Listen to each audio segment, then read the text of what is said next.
Halo Tribuners, salam jumpa di Tribun Ambon hari ini, sebuah program berita yang menyajikan informasi terkini dari Maluku. Bersama saya Tanita Patesina dan Mila Tribun Ambon hari ini, kita mulai dengan berita pertama.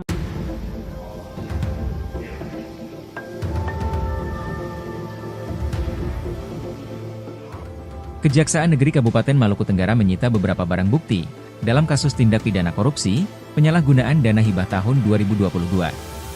Hal tersebut berhubungan dengan penyidikan dugaan tindak pidana korupsi penyalahgunaan dana hibah pembangunan Masjid Nurul Jannah Ohal Nerong, tahun anggaran 2022. Untuk itu, tim penyidik Kejari Malra melaksanakan penggeledahan di kantor Bupati Malra, tepatnya di bagian kesejahteraan dan bagian keuangan dan aset daerah.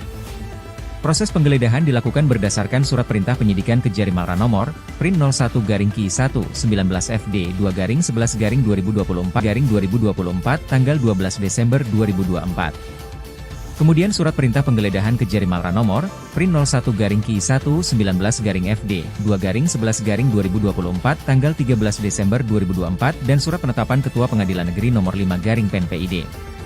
Sus TPK GLD /2024-PN Ambon, tanggal 16 Desember 2024. Ia menambahkan, ada 16 dokumen yang disita dari kedua instansi tersebut, yakni bagian kesra sebanyak 11 dokumen dan 5 dari BAT. Soal indikasi kerugian negara, dirinya mengatakan, hingga kini pihaknya sementara melakukan penghitungan. Sementara itu, Kepala Seksi Tindak Pidana Khusus Kejari Malra John TH menambahkan, pihaknya juga masih memeriksa sejumlah laporan terkait dugaan penyalahgunaan dana hibah. Namun, belum sampai pada tahap penyidikan.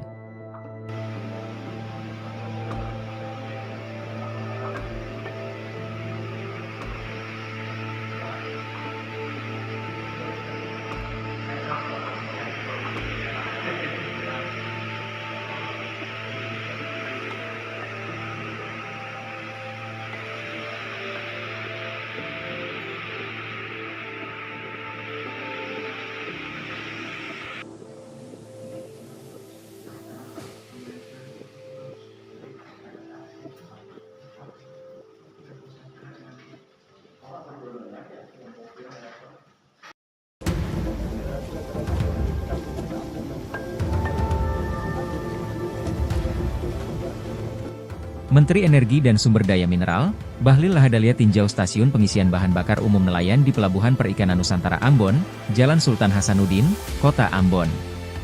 Dalam peninjauan tersebut, Menteri Bahlil diskusi dengan sejumlah nelayan menggunakan dialek Ambon. Menteri Bahlil menanyakan terkait jumlah nelayan di Provinsi Maluku.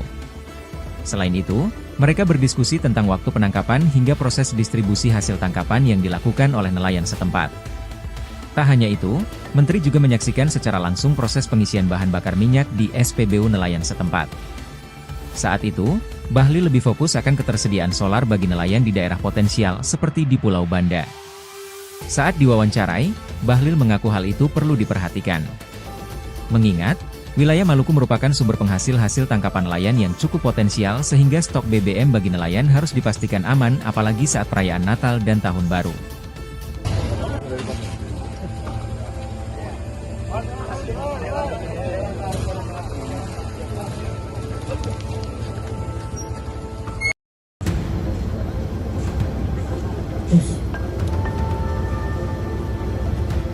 Menteri Energi dan Sumber Daya Mineral, Bahlil Lahadalia kunjungi lokasi pembangkit listrik tenaga mesin gas Barge Mounted Power Plant Nusantara 1 di kawasan Waai, Maluku Tengah. Saat diwawancarai, Bahlil menjelaskan kunjungan ini dalam rangka memastikan ketersediaan listrik menjelang perayaan Natal 2024 dan Tahun Baru 2025. Dari hasil pengecekan lanjutnya, ternyata PLTMG BMPP Nusantara 1 memiliki pasokan listrik yang aman. Sehingga, pihaknya memastikan bahwa kesiapan PLN untuk menghadapi Nataru nanti sudah siap luar biasa. Untuk itu, Menteri Bahlil meminta seluruh masyarakat Maluku untuk tidak khawatir terhadap perayaan Nataru nanti. Ada beberapa desa, ada 305 desa yang listriknya itu baru 6 jam dan ada sekitar 200 desa lebih yang listriknya 12 jam. Saya sudah meminta kepada GM agar listrik yang 12 jam dijadikan 24 jam dan yang 6 jam itu dijadikan 12 jam. Memang ini bertahap.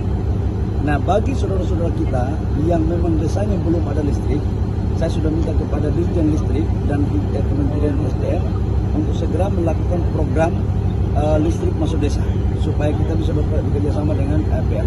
Itu menjadi program dan perintah Bapak Presiden Prabowo agar memastikan semua rakyat harus mendapat fasilitas listrik. Ya, Pak.